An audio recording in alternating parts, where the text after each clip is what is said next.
Halo, selamat datang kembali di channel perawatan alat berat ya.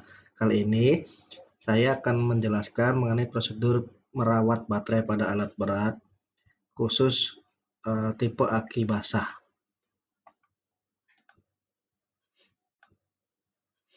Kenapa sih perlunya ada perawatan baterai atau aki pada alat berat?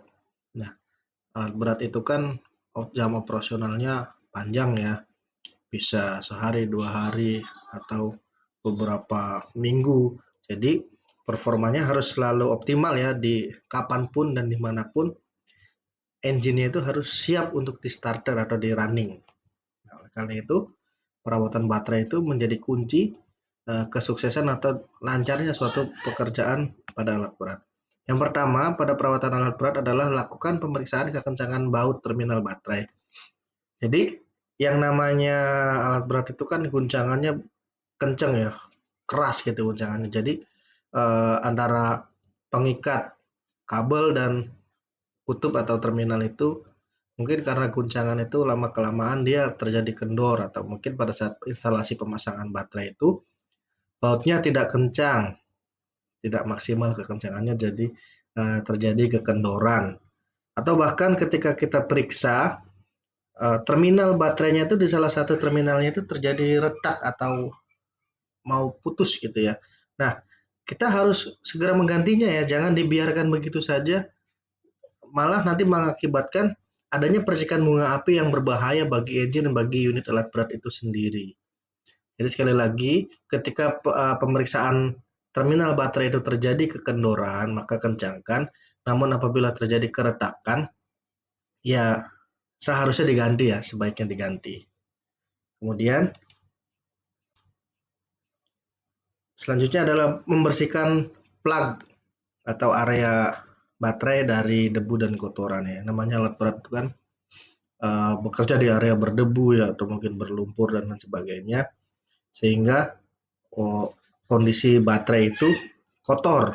Nah, kotor itu tidak diharapkan atau sebaiknya segera dibersihkan. Pada saat kita lakukan prosedur perawatan baterai, maka bersihkan plug atau area sekitarnya dari debu dan kotoran. Kenapa plug itu dibersihkan? Di dalam plug yang di gambar ini berwarna merah ya, itu merupakan uh, ventilasi atau pertukaran udara dari dalam baterai atau aki. Terjadi reaksi kimia ketika proses charging baterai, itu terjadi proses reaksi kimia di mana uh, cairan elektrolit itu menguap. Nah, uap uap dari cairan elektrolit itu harus segera dikeluarkan melalui ventilasi yang ada di plug. Nah, kalau plugnya itu tersumbat atau kotor, itu sangat berbahaya bagi baterai. Bisa jadi baterai itu terjadi panas berlebih karena tidak terjadi pertukaran udara. Kemudian selanjutnya adalah cek kondisi level cairan elektrolit pada garis di badan badan baterai. Itu ada dua garis, upper dan lower ya. Nah, apabila ketika kita cek secara visual menggunakan mata, itu cairan elektrolit berada di bawah garis lower, maka segera kita isi ulang cairan elektrolit menggunakan air suling ya. Sampai sampai seberapa ketinggiannya? Ketika kita isi itu pelan-pelan, perlahan saja, di setiap lubangnya itu kurang lebih ada 6 lubang, itu kita isi satu persatu, diisi sampai ketinggian cairan elektrolit itu menyentuh garis upper. Nah, kalau sudah nyampe garis upper, stop, berhenti, terus isi ke lubang yang lainnya sampai semuanya terisi penuh sejajar dengan garis upper ya. Jangan melebihi, atau sejajar lah, intinya sejajar. Jangan sampai kurang atau lebih ya. Kalau lebih itu khawatirnya meluap ketika terjadi proses kimia atau charging. Kemudian, kemudian setelah diisi, terus kita tutup lagi plugnya. Yang selanjutnya adalah melakukan pengukuran voltase. Pengukuran voltase ini ada berbagai cara. Salah satunya menggunakan alat uh, multitester, atau di eksavator itu bisa juga menggunakan apa namanya monitor panel ya. Di dalam monitor panel itu nanti muncul angka berapa volt sih dari baterai yang kita pakai itu. Nah, sederhananya kita menggunakan multitester ya, atau avometer. Kita setting avometer itu menunjukkan ukuran 10 sampai 20 volt, karena nanti prosedur pengukuran voltasenya itu per satu aki ya. Kalau di alat berat itu kita menggunakan dua aki, satu akinya 12 volt. Jadi setiap akinya kita ukur berapa voltasenya. Apabila ketika pengukuran itu muncul angka 12 volt atau 12,7, itu berarti kondisi aki dalam kondisi optimal ya, bagus.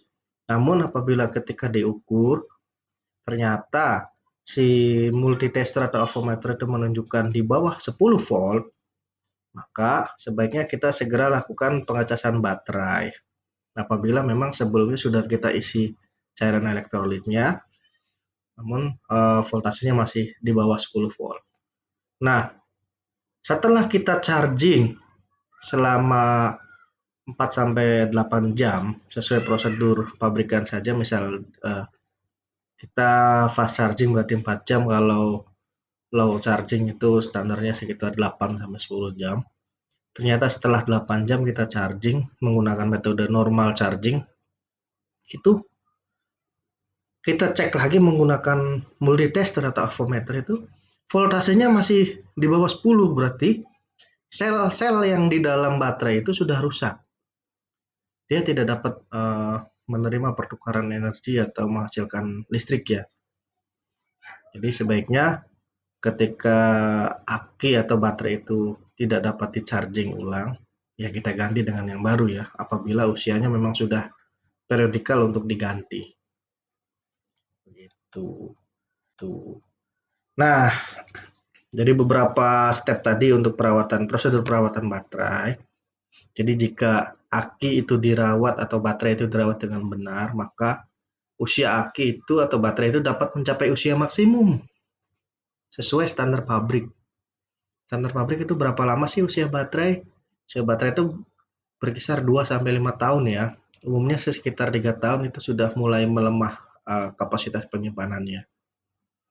Nah, kalau kita bisa memperpanjang usia pakai atau bisa dimaksimalkan usia pakainya, berarti kan kita membantu menghemat biaya perawatan atau penggantian baterai yang harusnya setiap 2 tahun, mungkin bisa kita perpanjang menjadi 3 atau 4 tahun. Itu. Makanya prosedur perawatan itu penting ya dalam kegiatan maintenance alat berat. Itu yang namanya baterai itu halnya sepele. Yang penting bisa di starting engine-nya udah nyala gitu. Nggak gitu ya. Baterai juga perlu dirawat sama seperti kita. Oke, sekian dari Bapak, kurang lebihnya mohon maaf. Terima kasih telah menyimak. Wassalamualaikum warahmatullahi wabarakatuh.